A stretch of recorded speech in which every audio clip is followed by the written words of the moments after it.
के 3 पार्ट और साथ ही साथ 300 से अधिक महत्वपूर्ण प्रैक्टिस सेट और ट्रिक के वीडियोस डिफरेंट टॉपिक्स के नहीं देखे हैं तो इस वीडियो के लास्ट में डिस्क्रिप्शन में और कमेंट में आपको पूरी प्लेलिस्ट का लिंक मिल जाएगा, जहां से आप उन सभी वीडियोस को देख सकते हैं। दोस्तों, जो हम पर्यावरण के प्रश्न लगवा रहे हैं सभी परीक्षाओं के लिए अति महत्वपूर्ण है। चाहे आप स्टेट लेवल का एग्जाम देने जा रहे हो या सेंट्रल लेवल का एग्जाम देने जा रहे हो, जहाँ कहीं भी पर्यावरण के प्रश्न पूछे जाएंगे उन सभी परीक्षाओं के लिए रामबाण सिद्ध होगा। तो बिना किसी देरी के चलिए शुरू करते हैं।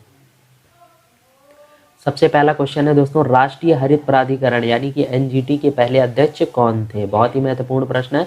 तो ऑप्शन ए होगा, बी होगा, सी होगा या डी होगा? तो इसका राइट आंसर है दोस्तों option B, justice Lokeshwar Singh जो है एनजीटी के पहले अध्यक्ष थे। एनजीटी क्या है और कब इसकी स्थापना हुई, ये सारी डिटेल मैं पिछले वीडियो में बता चुका हूँ, तो उस वीडियो को जरूर देखिएगा।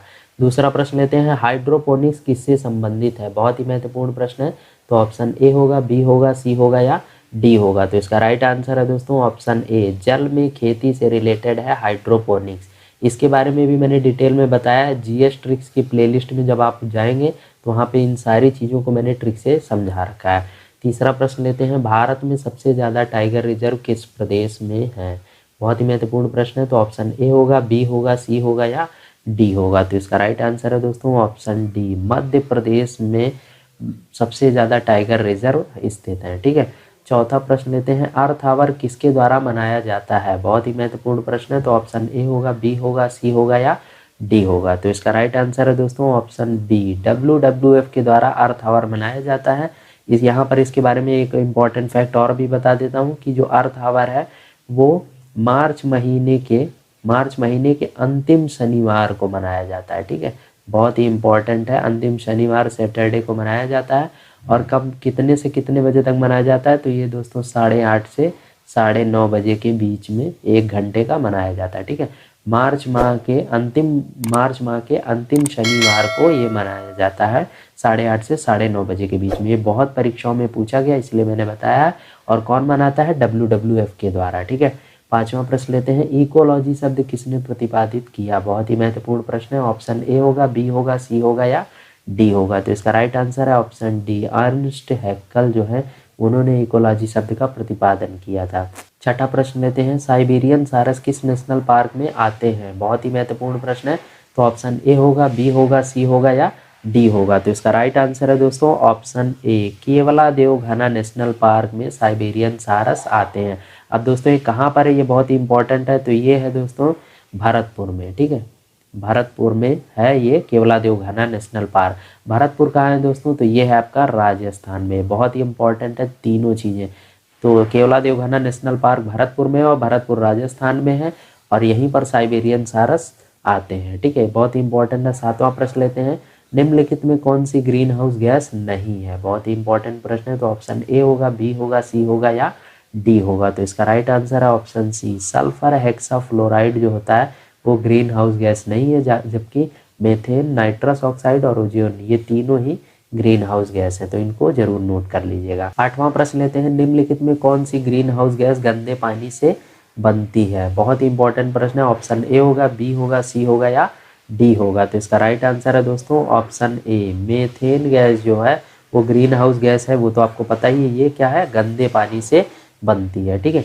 नवा प्रश्न लेते हैं, वर्ल्ड वेटलैंड डे की शुरुआत कब हुई थी? बहुत ही इंपॉर्टेंट प्रश्न है। तो ऑप्शन ए होगा, बी होगा, सी होगा या डी होगा? तो इसका राइट आंसर है दोस्तों ऑप्शन सी, 1971 में वर्ल्ड वेटलैंड डे की शुरुआत हुई। इस कब शुरुआत हुई, कहाँ शुरुआत हुई, ये सारी डिटेल भी मैंने पिछले वीडियो में बताया था, तो उसको जरूर देखिएगा। 10वां प्रश्न लेते हैं, विक्रमशिला गंगा डॉल्फिन अभ्यारण्य किस प्रदेश में स्थित है? तो ऑप्शन ए होगा, बी होगा, सी होगा या डी होगा? तो इसका राइट आंसर है दोस्तों ऑप्शन बी, बिहार में गंगा डॉल्फिन अभ्यारण्य स्थित है। 11वां प्रश्न लेते हैं, निम्नलिखित पर ध्यान दीजिए। अब इसमें आप लोगों को बताना है कि अंतर्राष्ट्रीय जैव विविधता, अंतर्राष्ट्रीय चावल अनुसंधान केंद्र और अंतर्राष्ट्रीय मक्का और गेहूं सुधार केंद्र ये कहाँ कहाँ पर स्थित हैं? तो ऑप्शन ए होगा, बी होगा, सी होगा या डी होगा? तो इसका राइट आंसर है दोस्तों ऑप्शन ए, अंतर्राष्ट्रीय जैव विविधता का केंद्र कहाँ है? हेडक्वार्टर इटली में है। अंतर्राष्ट्रीय चावल अनुसंधान का कहाँ पे है? फिलीपींस में है। और अंतर्राष्ट्रीय मक्का और गेहूं सुधार केंद्र का कहाँ पर है? तो ये मैक्सिको में है। ठीक है। 12वां प्रश्न लेते हैं, जैव विविधता का अंतर्राष्ट्रीय कार्यालय कहाँ पर स्थित है? तो बहुत ही महत्वपूर्ण प्रश्न है। तो ऑप्शन ए होगा, बी होगा, सी होगा या डी होगा। तो इसका राइट आंसर है ऑप्शन बी, रोम में ये जैव विविधता का अंतर्राष्ट्रीय कार्यालय यानी कि हेडक्वार्टर स्थित है। ठीक है, नेक्स्ट प्रश्न लेते हैं। 13वां प्रश्न है, भारत का पहला समुद्री राष्ट्रीय उद्यान कौन सा है? तो ऑप्शन ए होगा, बी होगा, सी होगा या डी होगा। तो इसका राइट आंसर है दोस्तों ऑप्शन बी, समुद्री राष्ट्रीय उद्यान जो कि कच्छ की खाड़ी में स्थित है, यही भारत का पहला राष्ट्रीय उद्यान स्थित है। ठीक है, 14वां प्रश्न लेते हैं, राष्ट्रीय वन्यजीव बोर्ड का चेयरमैन होता है तो कौन है दोस्तों? ऑप्शन ए होगा, बी होगा, सी होगा या डी होगा। तो इसका राइट आंसर है ऑप्शन ए, प्रधानमंत्री। 15वां प्रश्न लेते हैं दोस्तों, जैव विविधता दिवस कब मनाया जाता है? बहुत ही महत्वपूर्ण प्रश्न है। और दोस्तों ये जो प्रश्न है मैंने पर्यावरण के पार्ट 4 में आप लोगों से कमेंट में पूछा था, तो जिन लोगों को नहीं पता वो यहाँ पर देख सकते हैं। ऑप्शन ए होगा, बी होगा, सी होगा या डी होगा। तो इसका राइट आंसर है दोस्तों ऑप्शन बी, 22 मई को जैव विविधता दिवस मनाते हैं। ठीक है, बहुत इंपॉर्टेंट है। 16वां प्रश्न लेते हैं, ओजोन परत के क्षरण में क्लोरोफ्लोरोकार्बन का मुख्य स्रोत क्या होता है? बहुत ही महत्वपूर्ण प्रश्न है। तो ऑप्शन ए होगा, बी होगा, सी होगा या डी होगा। तो इसका राइट आंसर है दोस्तों ऑप्शन बी, रेफ्रिजरेटर के द्वारा। क्लोरोफ्लोरोकार्बन यानी कि CFC से बोलते हैं, बहुत ही इंपॉर्टेंट है। तो यही आपका आंसर हो जाएगा। 17वां प्रश्न लेते हैं, नामदफा राष्ट्रीय उद्यान किस प्रदेश में है? बहुत ही महत्वपूर्ण प्रश्न है। ऑप्शन ए होगा, बी होगा, सी होगा या डी होगा। तो इसका राइट आंसर क्या हो जाएगा दोस्तों? ऑप्शन बी, अरुणाचल प्रदेश में नामदफा राष्ट्रीय उद्यान स्थित है। 18वां प्रश्न लेते हैं, राष्ट्रीय चंबल वन्यजीव अभयारण्य किन 3 प्रदेशों में स्थित है? तो ऑप्शन ए होगा, बी होगा, सी होगा या डी होगा। तो इसका राइट आंसर है दोस्तों ऑप्शन ए, राजस्थान, मध्य प्रदेश और उत्तर प्रदेश, इन तीनों में ही राष्ट्रीय चंबल वन्यजीव अभयारण्य स्थित है। 19वां प्रश्न लेते हैं, ओजोन डे मनाने की घोषणा किस प्रोटोकॉल में हुई? बहुत ही महत्वपूर्ण प्रश्न है। तो ऑप्शन ए होगा, बी होगा, सी होगा या डी होगा। तो इसका राइट आंसर क्या है दोस्तों? इसका राइट आंसर है ऑप्शन बी, मॉन्ट्रियल प्रोटोकॉल के तहत ओजोन डे मनाने की घोषणा हुई थी। ठीक है, 22वां प्रश्न लेते हैं, अम्लीय वर्षा ऐतिहासिक इमारतों का नुकसान करती हैं, तो कौन सी है दोस्तों? तो ऑप्शन ए होगा, बी होगा, सी होगा या डी होगा। तो इसका राइट आंसर है ऑप्शन डी, सल्फर डाइऑक्साइड।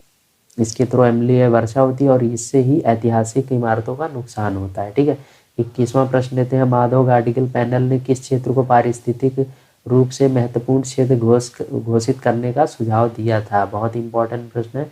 तो ऑप्शन ए होगा, बी होगा, सी होगा या डी होगा। तो इसका राइट आंसर है दोस्तों ऑप्शन ए, पश्चिमी घाट को माधव गाडगिल जी ने पारिस्थितिक रूप से महत्वपूर्ण क्षेत्र घोषित करने का सुझाव दिया था। ठीक है, 22वां प्रश्न लेते हैं, चेंचू जनजाति किस क्षेत्र में वन्य जीव के सुरक्षा से संबंधित है?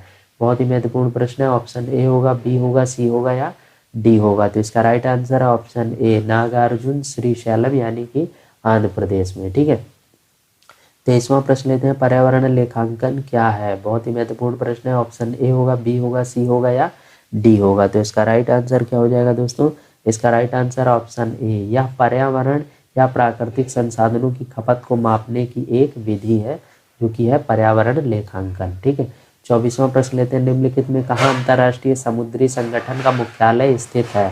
तो बहुत ही इंपॉर्टेंट प्रश्न है। ऑप्शन ए होगा, बी होगा, सी होगा या डी होगा। तो इसका राइट आंसर है ऑप्शन ए, लंदन में अंतर्राष्ट्रीय समुद्री संगठन का मुख्यालय यानी कि हेडक्वार्टर है। ठीक है, 25वां प्रश्न लेते हैं, निम्न में से क्या पौष्टिक स्तरों पर हमेशा एक खाद्य श्रृंखला में घट जाती है? तो क्या है वो दोस्तों? ऑप्शन ए होगा, बी होगा, सी होगा या डी होगा। तो इसका राइट आंसर क्या हो जाएगा दोस्तों? ऑप्शन ए, ऊर्जा जो होती है वो हमेशा एक खाद्य श्रृंखला में घट जाती है। ठीक है, बहुत इंपॉर्टेंट प्रश्न है। 26वां प्रश्न लेते हैं, निम्नलिखित में जैविक उर्वरक कौन सा है?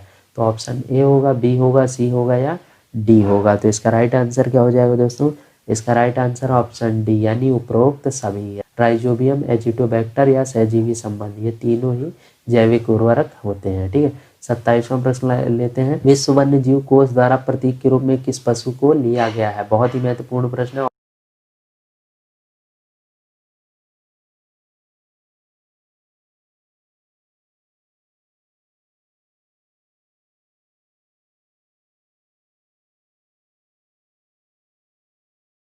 टारगेट किससे संबंधित है? तो ऑप्शन ए होगा, बी होगा, सी होगा या डी होगा। तो इसका राइट आंसर है दोस्तों ऑप्शन बी, नागोया प्रोटोकॉल से रिलेटेड है आईची टारगेट। 29वां प्रश्न लेते हैं, सरदार सरोवर परियोजना किस नदी पर बनाई गई है?